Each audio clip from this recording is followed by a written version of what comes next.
Ya, berbicara tentang Kota Manado juga tidak lepas dengan bayang-bayang kemacetan begitu ya. Nah, kita mau tahu kalau misalnya nanti Bang Ai terpilih ini akan ada rencana apa berkaitan dengan kemacetan ini? Kalau kita lihat kemacetan di Kota Manado ini juga disebabkan karena banyaknya parkir-parkir liar begitu. Kira-kira seperti apa? Ya Kristi, terima kasih pertanyaan yang mudah tapi susah dijawab. Tapi mudah-mudahan saya bisa menjawab. Di Kota Manado, banjir oto, banjir banyak sampah, dan juga hal-hal lain yang kurang menyenangkan dalam kehidupan kita. Pada kesempatan ini tentang kemacetan ataupun kepadatan jumlah kendaraan yang tidak sesuai mungkin dalam lebarnya jalan yang ada. Tapi Kristi, sekarang nggak terlalu macet ya, karena COVID mungkin ya. Tapi orang tidak menjaga hanya COVID saja, kalau nanti ke depan tidak macet, tetap kita harus pikirkan. Nah, lebih spesifik lagi tentang parkiran. Saya berpikir bagaimana kota pariwisata di Manado ini ketika orang masuk terlihat elok, manis, dan indah gitu ya. Ketika di satu sisi, satu spot, melihat tukang parkirnya neces gitu, orang Belanda bilang tuh rapi dan punya etika, lebih punya etika, dan lebih orang mau memberikan uangnya, servis mereka ketika menjaga lebih baik ukurannya. Nah, oleh karenanya perlu ada manajemen yang baik ketika perparkiran itu dikelola secara profesional. Dengan tidak meninggalkan bahwa oh kita nanti yang sekarang coba parkir, ini boleh parkir, bukan itu. Cuman bagaimana orang satukan visi kita, misi kita berjalan bahwa Kota Manado ini perlu hal-hal yang indah yang terlihat oleh masyarakat. Contoh dengan parkir tersebut. Jalan keluar lain mungkin ada pengelolaan sendiri, mungkin di Dinas Perhubungan sekarang, mungkin ke depan ada badan usaha lain yang mengelola parkir. Begitu banyak sisi-sisi Kota Manado ini yang belum terlihat pengelolaan dengan indah dan nyaman secara manajemen yang profesional. Mungkin itu yang bisa saya lakukan. Nah, kalau kita lihat di beberapa kota besar kan sudah ada bangunan untuk parkir begitu ya. Ke depan di Kota Manado akan seperti itu atau bagaimana? Ya, itu semua hasil komunikasi dengan masyarakat. Contoh di Samrat, ya kan, itu kan rumah penduduk padat, ya kan. Bagaimana dulu 2010-2015 saya sudah berkomunikasi, sudah punya rancangan bagaimana di Samrat itu ada pengelolaan lahan parkir yang bertingkat.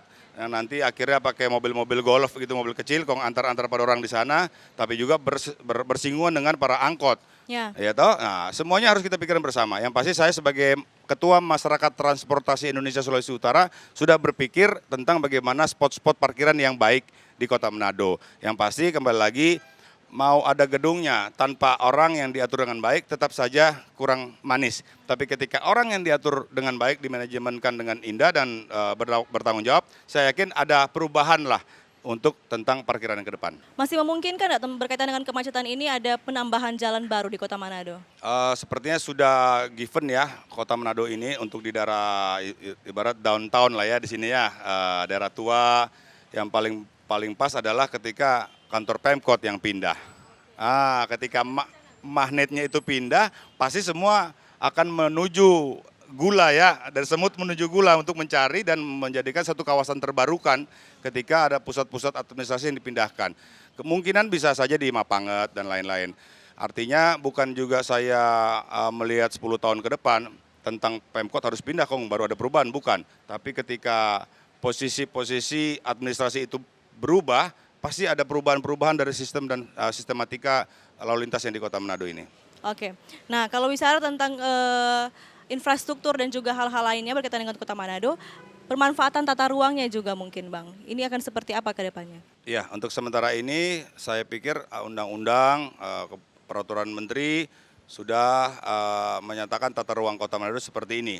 Tapi kan dalam periodisasi tertentu ada adendum, ada perubahan menyesuaikan dengan geografis dan juga tata letak yang lain-lain yang dapat dimodifikasi lah. Bukannya kita meninggalkan yang tidak boleh kok jadi boleh, bukan, tapi paling tidak setiap periodisasi itu ada perubahan-perubahan yang bisa dilakukan.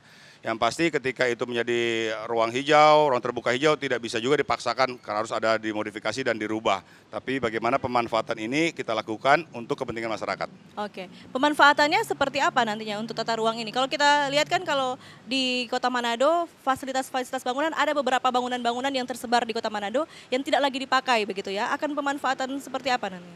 Ya kembali kepada izin mereka.